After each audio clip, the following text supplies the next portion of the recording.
Okay, 3.2 तक हमारा हो गया है। अभी हम लोग को क्या क्या याद रखना है। देखो, अगर राइट एंगल ट्रायंगल है, this is right angle triangle, okay, तो ये राइट एंगल है तो बाकी के दो एंगल्स एक्यूट होंगे, मतलब 90 डिग्री के कम होंगे, क्योंकि ऑलरेडी 90 है। और हम लोग ने अभी अभी एक थ्योरम पढ़ा था, ट्रायंगल के तीनों एंगल्स का टोटल 180 होते हैं। तो 180 में से 90 तो इधर ही गया, तो बाकी के दो तो बिलो 90 होंगे, इसके लिए ये एक्यूट एंगल है ना।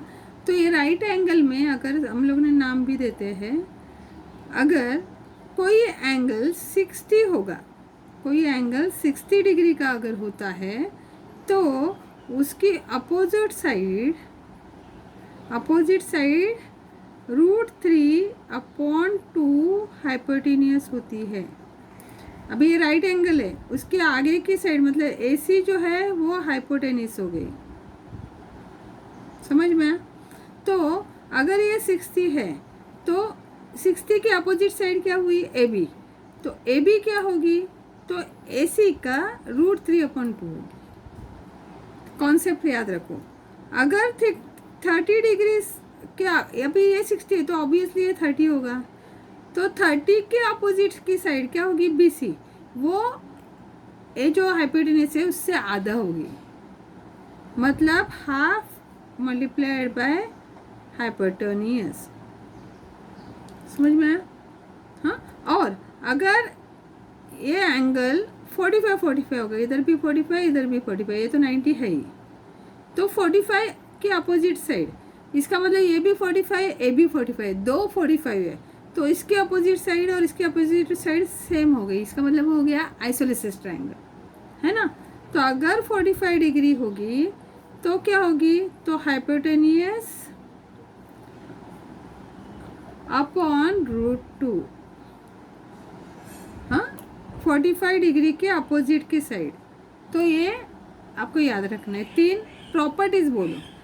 अगर राइट एंगल ट्रायंगल है तो 60 डिग्री की opposite side √3/2 multiplied by hypotenuse होती है। 30 डिग्री की opposite side half multiplied bye hypotenuse होती है, यानी 45 डिग्री की अपोजिट साइड हाइपोटेन्यूस अपॉन √2 होती है, समझ में आया। अभी इसमें और क्या हमें याद रखना है, तो हमें याद रखना है मीडियन। हाँ, अभी मीडियन क्या है, तो अगर कोई ट्रायंगल है, कोई भी ट्रायंगल लेते हैं, हाँ, जैसे ABC, तो ये BC का मिडिल पॉइंट, जैसे उसको D दिया, ये मिडिल पॉइंट मतलब क्या है, और ये सेम हो गया, है ना। और अगर मैंने AD ज्वाइन किया, है ना, तो ये जो AD है तो हमें ऐसे लिखना पड़ेगा, AD is median of BC of triangle ABC,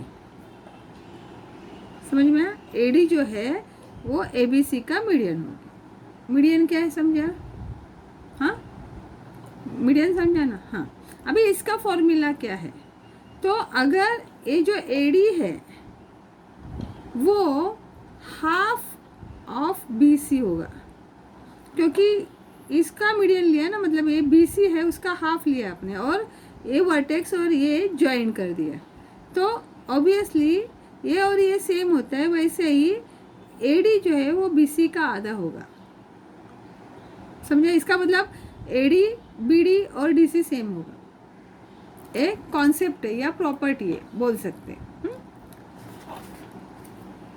और क्या अभी करना है, ओके, यही है। अभी तो 3.3 हम लोग चालू कर सकते हैं, कॉन्सेप्ट समझ में आया तो 3.3 चालू कर सकते हैं। अभी 3.3 में फर्स्ट जो एक ये दिया है, मैं तुम्हें सिखाने के लिए ना, दिक्कत मैंने हाथ से निकाला, आपने प्रॉपर निकालना है, मैं फटाफट करने के लिए कर रही हूँ। ये 60 है, ये Y है, ये 50 है, ये 80 है, ये X है, हाँ ठीक है। अभी हमें नाम भी देते, चलो ABCD, और ये सेम है, ये और ये सेम है। हाँ, अगर आपको पूछा है कि एंगल ABD कितना है, ABD कितना है, तो ABD निकालने के लिए आपको पहले ये X निकालना पड़ेगा, राइट। अभी x कैसे निकालोगे, तो आपको पता है ट्रायंगल जो ए बी सी है, तीनों ट्रायंगल की टोटल कितनी होती है, 180 होती है। तो हम लोग ऐड करते हैं 80 plus x plus 50 is equal to 180, right. तो ए कितना हुआ 130 plus x is equal to 180, तो x is equal to 180 minus 130 कितना हुआ, एक्स इज इक्वल टू 50। तो आपको यहाँ पे 50 मिल गया।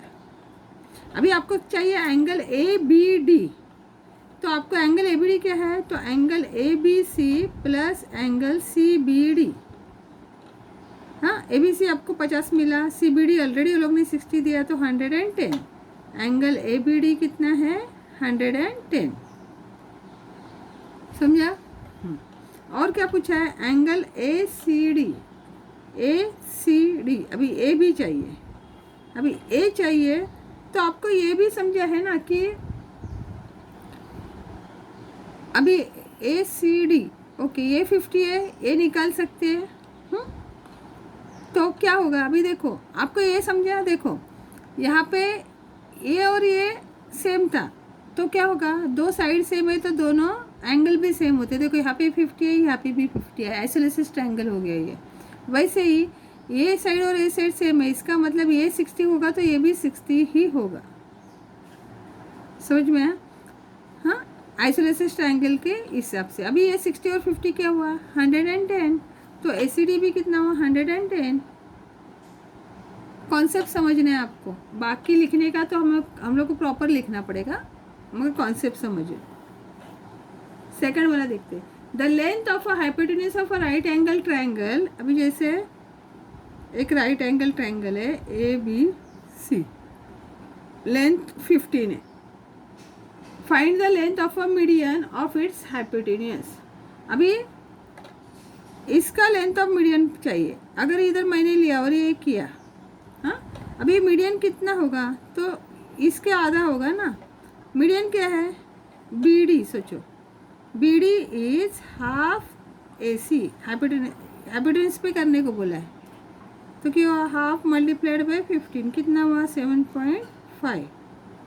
तो बी डी क्या है मीडियन है ना, therefore median is 7.5।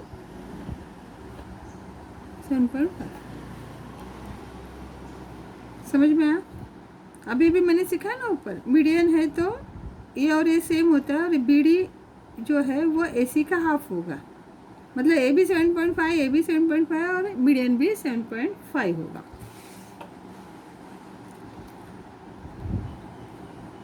Third, triangle P Q R. अभी यहाँ पे वापस बोला है पी क्यू आर और क्यू 90 बोला है, पी क्यू 12 बोला है, क्यू आर 5 बोला है, क्यू एस मीडियन है।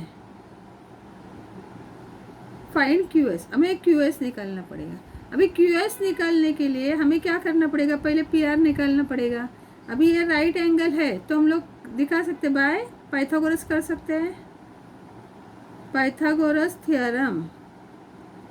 क्या लिखेंगे, P R square is equal to P Q square plus Q R square. P Q square कितना है 12 का स्क्वायर, क्यू आर स्क्वायर कितना 5 का स्क्वायर, तो 144 प्लस 25 169 क्या हुआ पी आर स्क्वायर हुआ, देयरफॉर पी आर कितना हुआ 13, राइट। तो अभी पी आर 13 है, तो अभी हमें क्या चाहिए Q S. Q S is a median, therefore Q S is equal to half P R, तो half multiplied by 13 6.5, Q S is equal to 6.5। अभी क्वेश्चन क्या है, फाइंड क्यू एस ही है, तो लेंथ क्यू एस इज 6.5। हाँ, fourth वाला question, in figure 3 okay. Fourth question में उन्होंने ये दिया हुआ है, एक सेंट्रॉइड हो गया। अभी सेंट्रॉइड कभी भी आपने 8th स्टैंडर्ड में पढ़ा 2:1 रेशो में हो जाता है ना। तो अगर हम लोग ने ये नाम लिखा P G upon G T कितना होगा 2:1। अभी हमें वैल्यू क्या दिया है, जी टी का वैल्यू दिया है, राइट।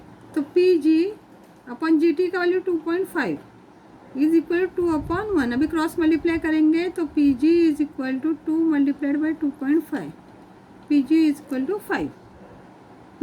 अभी length of the P G मिल गया हमें 5, ये तो 2.5 है ही, वो लोग नहीं दिया है। अभी length of a P T, length P T चाहिए हम लोगों को। लेंथ पी टी क्या है? तो length P G plus length G T. तो पी जी कितना है 5 और ये कितना है 2.5, देयरफॉर लेंथ पी टी कितना होगा 7.5। हो गया 3.3 इतना ही है। ओके।